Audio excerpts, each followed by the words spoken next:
الشیطان الرجیم بسم اللہ الرحمن الرحیم. I am the teacher of IYS schools. Dear student, آج ہم پڑھنے جا رہے ہیں کلاس 10th کا سبق آئلی زندگی. آئلی زندگی کیا ہے، اس سے کیا مراد ہے، یہ ہم پڑھیں گے. آپ اپنی کتابوں کا آئلی زندگی کا سبق کھول لیجئے، کاپیاں اپنے پاس رکھ لیں، پینسل رکھ لیں اپنی. جو آپ کو کوئی لفظ مشکل لگ رہا ہے، کوئی بات مشکل لگ رہی ہے، اس کی نوٹنگ کریں. اس کے بعد آپ جو چاہیں پھر اس کے بارے میں سوال کر سکتے ہیں. سب سے پہلے ہم کیا کریں گے کہ آئلی زندگی کے بارے میں پڑھیں گے کہ آئلی زندگی کیا ہے، اور آپ بار بار جو ہے اس کو دیکھیں کہ ہاں کیا بات بتائی جا رہی ہے، اور اسی کے متعلق سوال کرنا ہے. آپ کو ادھر ادھر کے سوال نہیں کرنا اور بیچ میں بھی سوال نہیں کرنا ہے. تو ہم پڑھنے جا رہے ہیں آئلی زندگی کا کیا مطلب ہے، آئلی زندگی سے کیا مراد ہے. آئل عربی زبان کا لفظ ہے جس کے معنی خاندان یا کنبے کے ہیں. آئل کا لفظ بیوی اور گھر کے دیگر افراد کے لیے استعمال ہوتا ہے. خاندان یا کنبے سے مراد گھریلو زندگی ہے جو کہ میاں بیوی اور ان کی اولاد سے تشکیل پاتی ہے. انسان پیدائش سے لے کر موت تک ساری زندگی اپنے خاندان کے ساتھ رہ کر گزارتا ہے. انسان کو اس دنیا میں رہنے کے لیے ایک دوسرے کی مدد اور وابستگی کی ضرورت ہوتی ہے جو خاندان کی شکل میں پوری ہو جاتی ہے. خاندان یا کنبہ انسانی تمدن کا سب سے پہلا اور بنیادی دائرہ ہے. انسان اس دنیا میں آنکھ کھولتے ہی اپنے آس پاس رشتوں اور تعلقات کا ایک وسیع جال دیکھتا ہے. اسے قدم قدم پر دوسروں کی ضرورت پیش آتی ہے. سب سے پہلے پرورش کے لیے اس کو ماں باپ کی ضرورت ہوتی ہے، پھر تعاون اور مل جل کر زندگی گزارنے کے لیے اسے دوسرے رشتہ داروں اور ہمدردوں کی ضرورت ہوتی ہے. خاندانی نظام کے قیام کے لیے اسلام نے جو حل تجویز کیا ہے وہ یہ ہے کہ مرد اور عورت کو باہم ایک رشتے میں باندھ دیا جائے تاکہ ذمہ داریوں کا احساس پروان چڑھے. اسلام میں اس بندھن کو عقد نکاح کا نام دیا گیا ہے. ارشاد باری تعالیٰ ہے، وہی اللہ ہے جس نے تمہیں ایک جان سے پیدا کیا اور اسی سے اس کا جوڑا بنایا تاکہ وہ اس سے سکون حاصل کرے. خاندان معاشرے کی اولین اکائی ہے. چند خاندانوں کو اکٹھا ہونے سے برادری تشکیل پاتی ہے اور چند برادریوں کے اشتراک سے ایک معاشرہ یا قوم تشکیل پاتی ہے. آئلی زندگی سے فرار رہبانیت سے قوموں کی تعمیر میں رکاوٹ پڑتی ہے. اسلام نے انسانی معاشرے میں ایک مضبوط خاندان کے قیام کو بڑی اہمیت دی ہے. زوجین میاں بیوی خاندانی نظام کے اہم ستون ہیں. اب ہم دیکھیں گے کہ خاندانی نظام کی اہمیت کیا ہے، یعنی آئلی زندگی کی اہمیت کیا ہے. خاندانی نظام سے مراد وہ نظام ہے جو ایک مرد اور عورت کے نکاح سے شروع ہونے والے کنبے اور اس کے افراد اور ان کی زندگی کے امور و معاملات سے متعلق ہے. گھر ہی وہ مقام ہے جہاں سے تمدن کی بنیادیں اٹھائی جاتی ہیں. چنانچہ گھر اور اس میں بسنے والے افراد جس قدر بہتر ہوں گے اسی قدر معاشرہ بہتر ہوگا اور تہذیب و تمدن بہترین ہوگا. ماں باپ کا رشتہ اگرچہ سب سے مقدم ہے اور والدین کا اور اولاد کا رشتہ نہایت قریب ترین ہے، لیکن جسمانی اور ذہنی قرب کے لحاظ سے بعض اوقات میاں بیوی کا رشتہ تمام رشتوں پر سبقت لے جاتا ہے. یہ رشتہ نہایت ضروری، انتہائی نازک اور اہم ہے. اللہ تعالیٰ نے ہمارے اوپر جو حقوق و فرائض عائد کیے ہیں اس پر خاندانی اور آئلی زندگی کی عمارت قائم ہے، اور ان حقوق و فرائض کی صحیح اور دیانتدارانہ ادائیگی ہماری خاندانی اور آئلی زندگی کی کامیابی اور فلاح کا انحصار ہے. ان تمام مقاصد کے لیے آئلی زندگی کی بہت اہمیت ہے. نمبر 1، نسل انسانی کی بقا. اللہ تعالیٰ کے نزدیک آئلی زندگی کا مقصد نسل انسانی کی بقا، اس کی افزائش اور تحفظ ہے. قرآن پاک میں ارشاد ہوتا ہے، اور اپنی اولاد کو مفلسی کے خوف سے قتل نہ کرنا، کیونکہ ان کو اور تم کو ہم ہی رزق دیتے ہیں. کچھ شک نہیں ان کا مار ڈالنا بڑا سخت گناہ ہے۔ دوسرا اس کی وجہ یہ ہے کہ خاندانی نظام میں نکاح کی اہمیت۔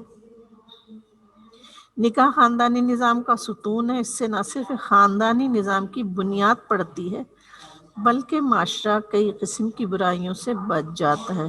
رسول اللہ صلی اللہ علیہ وسلم کا ارشاد ہے، نکاح سے اخلاقی پاکیزگی جنم لیتی ہے، اس سے نگاہ جھک جاتی ہے اور اخلاق کی حفاظت ہوتی ہے۔ نکاح ایک جوڑے کے درمیان عائلی زندگی کی جائز بنیاد فراہم کرتا ہے، جس کے نتیجے میں پاکیزہ تعلقات وجود میں آتے ہیں۔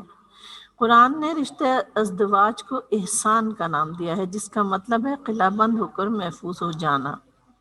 رشتہ ازدواج میں منسلک ہونے کے بعد زوجین محسن یعنی قلعہ بند یا محفوظ ہو جاتے ہیں۔ غیر اخلاقی حملوں سے بچاؤ کے لیے انہیں ایک مضبوط دیوار اور حصار مل جاتا ہے۔ رسول اکرم صلی اللہ علیہ وسلم کا ارشاد ہے، جس شخص نے نکاح کر لیا اس نے اپنا آدھا دین بچا لیا۔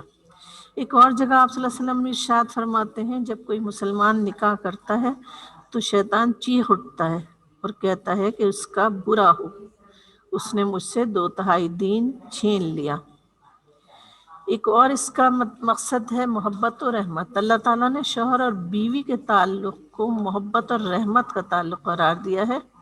ارشاد ہوتا ہے، اور اللہ کی نشانیوں میں سے ہے کہ اس نے تمہاری ہی جانوں سے تمہارے جوڑے پیدا کیے تاکہ تم ان سے سکون حاصل کرو، اور اس نے تمہارے درمیان محبت اور رحمت پیدا کی۔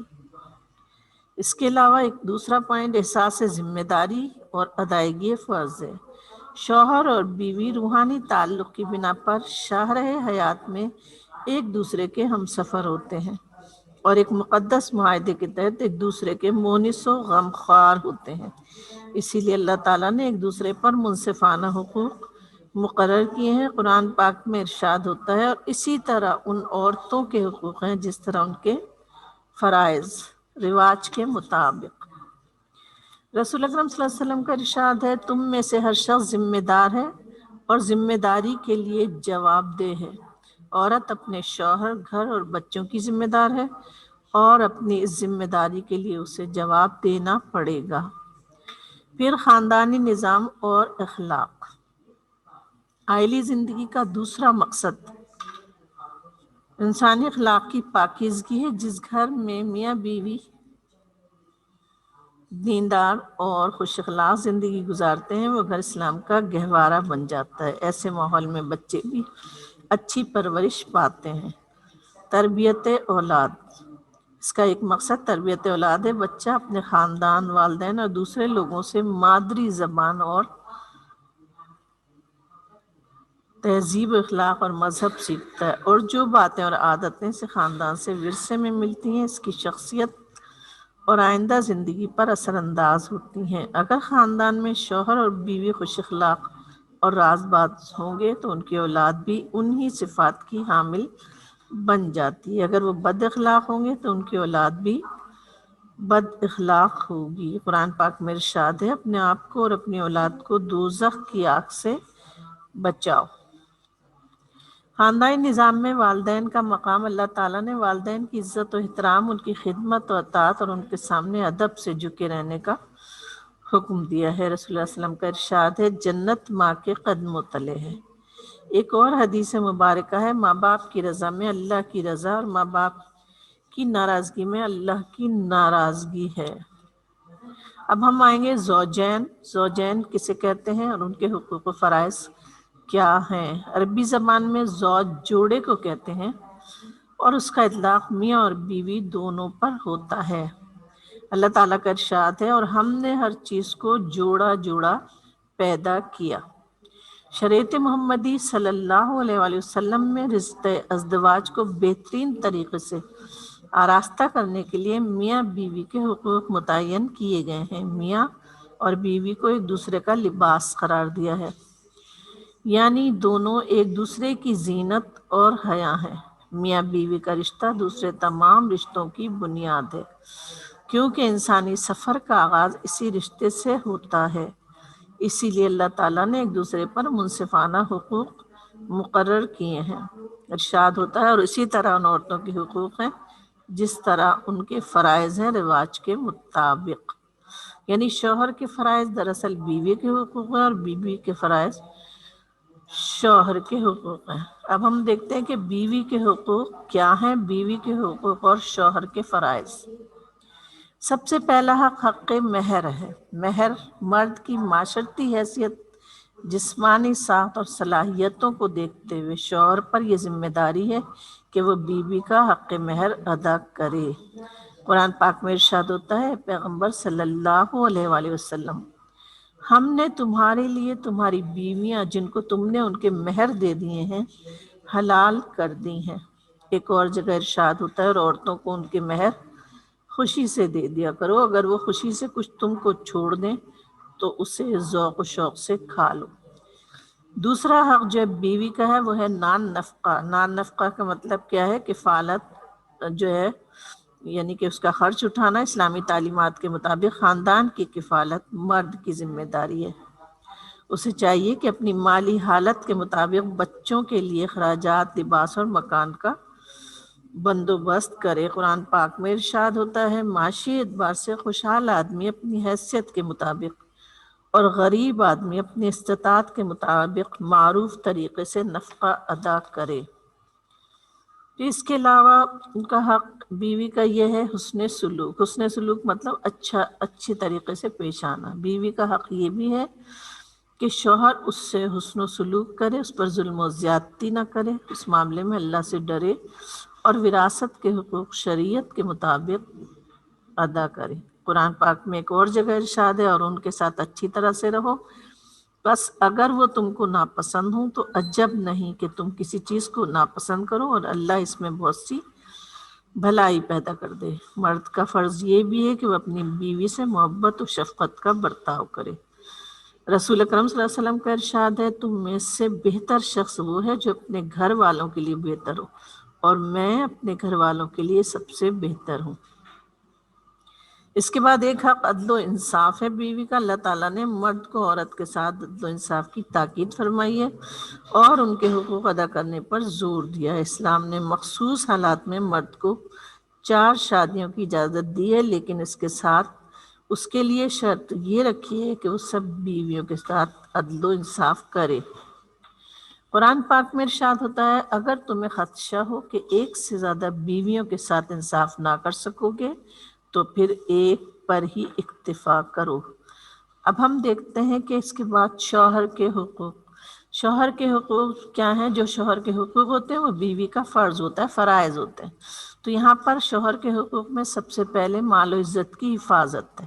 اسلام نے بیوی کو امین قرار، امین سے مطلب امانت رکھنے والی، یعنی کہ وہ اپنی عصمت، عزت جسے کہتے ہیں آبرو کو شوہر کی امانت قرار دے کر پاکیزہ زندگی گزارے. عورت کو اپنی عزت اور شوہر کے مال و دولت اور گھر بار کی حفاظت کرنا لازم ہے. قرآن پاک میں نیک بیویوں کے اوصاف کا ذکر یوں کیا گیا ہے نیک بیویاں شوہر کی فرما بردار ہوتی ہیں اور شوہر کی عدم موجودگی میں اس کے مال، گھر بار اور عزت کی محافظ ہوتی ہیں. بیوی کا فرض ہے کہ وہ شوہر کی عدم موجودگی میں اس کی تمام اشیاء کی ایک امانت کی طرح حفاظت کرے، اس کے راز افشا نہ کرے، گھر کی باتیں دوسروں کو نہ بتائے اور اس کے اموال و اشیاء کے ساتھ اس کی آبرو و نسب و نسل کی بھی حفاظت کرے. رسول اللہ صلی اللہ علیہ وسلم نے فرمایا بہترین بیوی وہ ہے کہ تو اسے دیکھ کر قلبی سرور محسوس کرے. سرور سے مطلب کیا ہے؟ خوشی. وہ تمہاری اطاعت گزار ہو اور تمہاری پیٹھ پیچھے تمہارے مال اور نفس کی حفاظت کرے.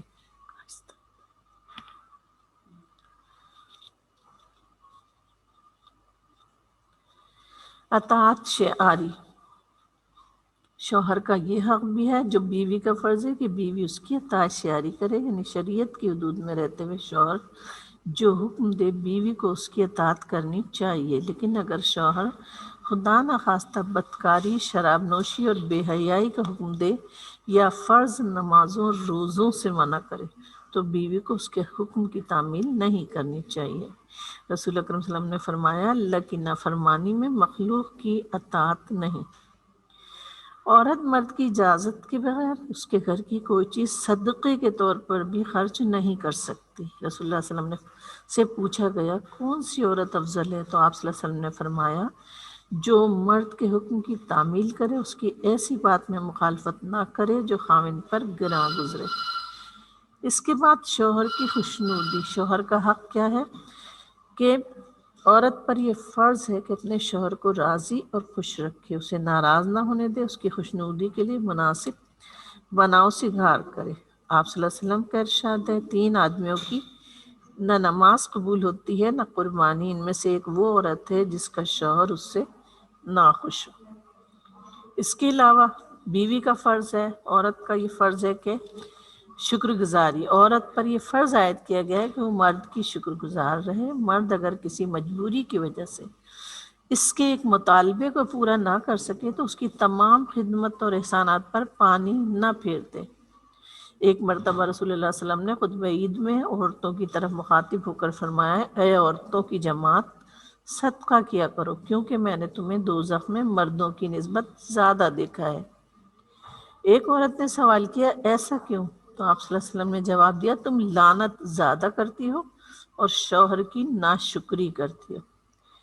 اس کے بعد ایک فرض جو ہے حق تادیب، شوہر کا حق ہے اگر عورت حفاظت مال اور حفاظت عزت و آبرو میں کوتاہی کرے، کوتاہی یعنی کمی کرے، تو شوہر کو یہ حق حاصل ہے کہ وہ عورت کو لعنت ملامت کرے اور مناسب سزا دے کر اسے نافرمانی اور بد چلنی سے روکے۔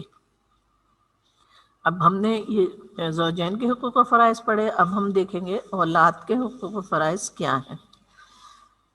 تو اسلام نے ہر فرد کے حقوق متعین کیے ہیں، لیکن حقوق سے زیادہ فرائض پر زور دیا ہے۔ اولاد خاندانی نظام کا ایک اہم حصہ ہے۔ جس طرح ماں باپ کے حقوق اولاد پر ہیں، اسی طرح اولاد کے حقوق بھی ماں باپ پر ہیں۔ اسلام نے والدین پر اولاد کے جو حقوق عائد کیے ہیں وہ مندرجہ ذیل ہیں۔ اولاد کے کا کیا حق ہے، اولاد کے حقوق کیا ہیں، اور وہ وہی والدین کے فرائض ہیں، جس میں نمبر 1 ہے حفاظت جان۔ اللہ تعالیٰ نے والدین پر اولاد کا سب سے بڑا حق یہ رکھا ہے کہ ان کی جان کی حفاظت کی جائے، غربت کے ڈر، افلاس کے ڈر سے انہیں قتل نہ کیا جائے۔ قرآن پاک میں ارشاد ہے اور اپنی اولاد کو مفلسی کے ڈر سے قتل نہ کرنا کیونکہ ان کو اور تم کو ہم ہی رزق دیتے ہیں، کچھ شک نہیں کہ ان کا مار ڈالنا بڑا سخت گناہ ہے۔ اولاد کا دوسرا حق ہے رحمت و شفقت۔ اولاد کے ساتھ نہایت رحمت و شفقت کا سلوک کرنا چاہیے۔ آپ صلی اللہ علیہ وسلم کا ارشاد ہے جو ہمارے چھوٹوں پر شفقت اور بڑوں کا احترام نہ کرے وہ ہم میں سے نہیں۔ پھر ہے پرورش و رضاعت۔ اولاد کی پیدائش کے بعد مسنون طریقے سے دائیں کان میں اذان دینا اور بائیں کان میں اقامت کہنا، 7ویں روز عقیقہ کرنا۔ اگرچہ خالق و رازق اللہ کی ذات ہے پھر بھی بچے کی ماں پر لازم ہے کہ وہ 2 سال تک بچے کو دودھ پلائے، اور اگر ماں نہ ہو یا مر جائے تو باپ پر لازم ہے کہ وہ بچے کی رضاعت کا انتظام کرے۔ قرآن پاک میں ارشاد ہے اور مائیں اپنے بچوں کو 2 سال تک دودھ پلائیں، یہ اس لیے کہ رضاعت کی مدت پوری ہو جائے۔ اس کے بعد تعلیم و تربیت جو ہے وہ بچے کا حق ہے۔ اسلام نے بچے کی جسمانی پرورش کے ساتھ بہترین تعلیم و تربیت پر بھی زور دیا ہے۔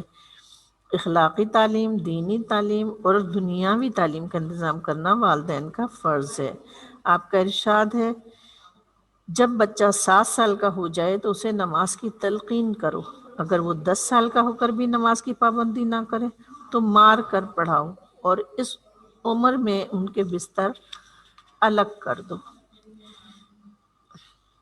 نبی کریم صلی اللہ علیہ وسلم کا یہ ارشاد بھی ہے کہ انسان کا اپنی اولاد کو ادب کی بات سکھانا 1 سائے غلہ خیرات کرنے سے بہتر ہے۔ 1 سائے سے مطلب 7.5 کلو۔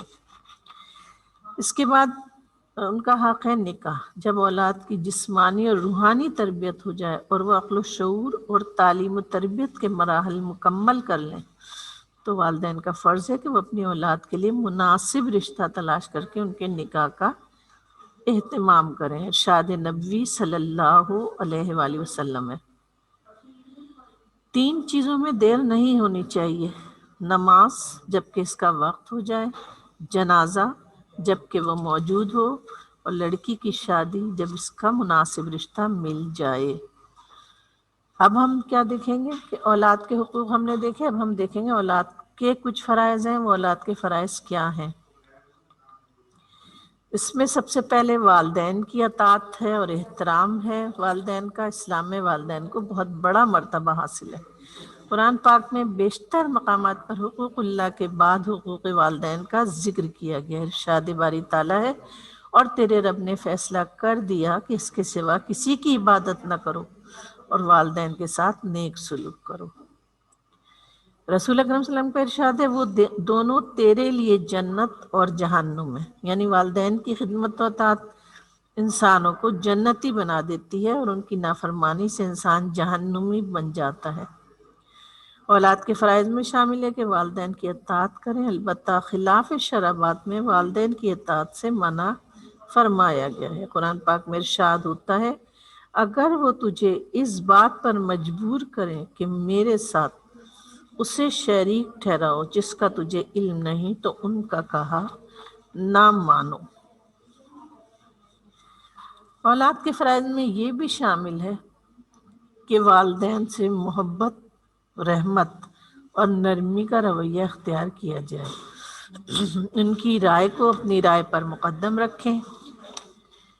جب والدین بڑھاپے کو پہنچ جائیں تو ان کے جذبات کا خیال رکھتے ہوئے ان سے نرمی اور محبت سے پیش آئیں۔ اپنی مصروفیات میں سے مناسب وقت ان کے لیے مختص کریں، نکالیں، یعنی ان کو کے لیے خاص کوئی وقت جو ہے ان کے لیے رکھیں، ان کی خدمت کے لیے۔ قرآن پاک میں یہ بھی ارشاد ہوتا ہے، ان دونوں سے مطلب والدین، ان دونوں کو اف بھی نہ کہو اور نہ ہی انہیں جھڑکو، اور ان سے نرمی سے بات کرو، اور رحمت کے ساتھ عاجزی کے بازو ان کے لیے جھکائے رکھو۔ اس کے بعد اولاد کا ایک فرض بہت ضروری ہے۔ اسلام نے نیک اولاد کو صدقہ جاریہ قرار دیا ہے۔ اولاد کا فرض ہے کہ وہ والدین کی خدمت و اطاعت کے ساتھ ان کے لیے دعا بھی کرے، اور جب وہ اس دنیا میں نہ رہیں تو ان کے لیے دعائیں مغفرت کرتے رہیں۔ قرآن پاک میں ارشاد ہوتا ہے، اے میرے رب، تو ان پر رحم فرما جس طرح انہوں نے جذبہ رحمت و شفقت سے بچپن میں میری تربیت کی تھی۔ یہ تمام باتیں جو ہم نے پڑھی، یعنی کہ ہم نے عائلی زندگی پڑھی۔ عائلی زندگی میں ہم نے کیا دیکھا؟ زوجین یعنی میاں بیوی کے حقوق، فرائض پڑھے، اولاد کے حقوق و فرائض پڑھے۔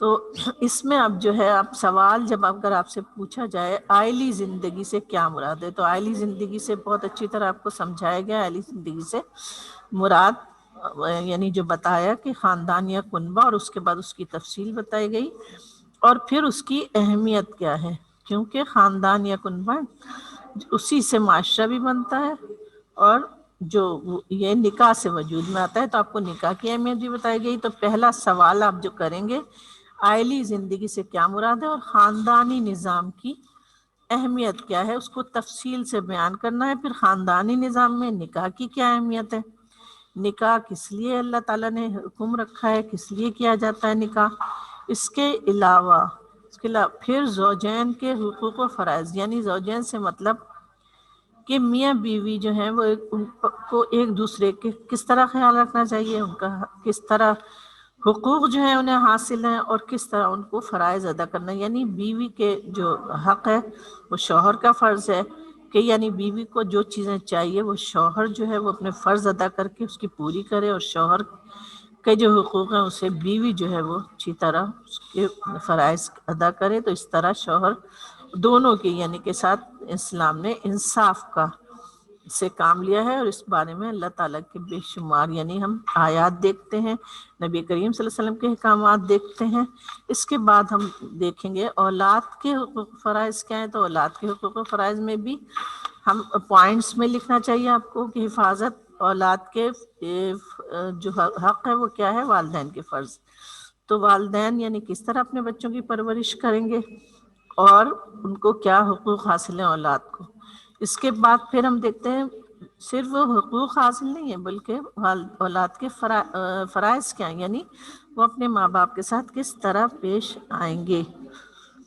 اور اولاد کے فرائض جو ہیں وہ والدین کا کس طرح احترام کرنا ہے، ان کی اطاعت کرنا ہے، اور ان کو جو ہے ان کے ساتھ اچھا سلوک کرنا ہے، اور اگر اللہ نہ کرے خدا نخواستہ دنیا میں نہ رہیں تو پھر ان کے لیے یعنی کہ مغفرت کی دعا کرنی ہے، ان کے نام پر صدقہ کرنا ہے. بہت سارے ایسی باتیں ہیں جو اللہ تعالیٰ سے ان کے لیے دعا کریں، اللہ تعالیٰ ان کی بخشش و مغفرت. اس طرح پھر تفصیلی سوال بھی آپ کریں گے اور اس کے بعد مختصر سوال بھی کریں گے. پھر گھر کے کام میں آپ دیکھ لیں، دوبارہ سے اس کو دیکھ لیجئے. آئلی گھر کا کام آپ کو جو کرنا ہے تفصیل سے بھی کرنا ہے اور مختصر بھی کرنا ہے. آئلی زندگی سے کیا مراد ہے؟ خاندانی نظام کی اہمیت پر نوٹ لکھیے. نوٹ ذرا تھوڑا تفصیل سے لکھیے گا. اور آئلی زندگی سے کیا مراد ہے اس کو بھی میں نے اچھی طرح بہت واضح کیا ہے، تو اس کو بھی آپ بہت اچھی طرح لکھ سکتے ہیں. اس کے بعد زوجین کے ایک دوسرے پر کیا حقوق ہیں، یعنی زوجین سے کیا مراد ہے، میاں بیوی، اور اس پر ان کے حقوق کیا ہیں، وہ آپ کو بہت اچھی طرح صاف ستھرے انداز میں پوائنٹس کے ساتھ لکھنا ہے. اس کے بعد اولاد کے حقوق و فرائض کے بارے میں بھی آپ کو کہ اولاد کے کیا حقوق ہیں، کیا ان کے ساتھ والدین کو کرنا چاہیے، اور پھر جب ماں باپ بوڑھے ہو جائیں تو پھر اولاد کا کیا فرض ہے، وہ ان کے ساتھ کس طرح پیش آئیں گے. بہت اچھی طرح آپ کو یہ صاف ستھرا کام کرنا ہے، اور آپ فیئر کاپی میں بھی کر سکتے ہیں.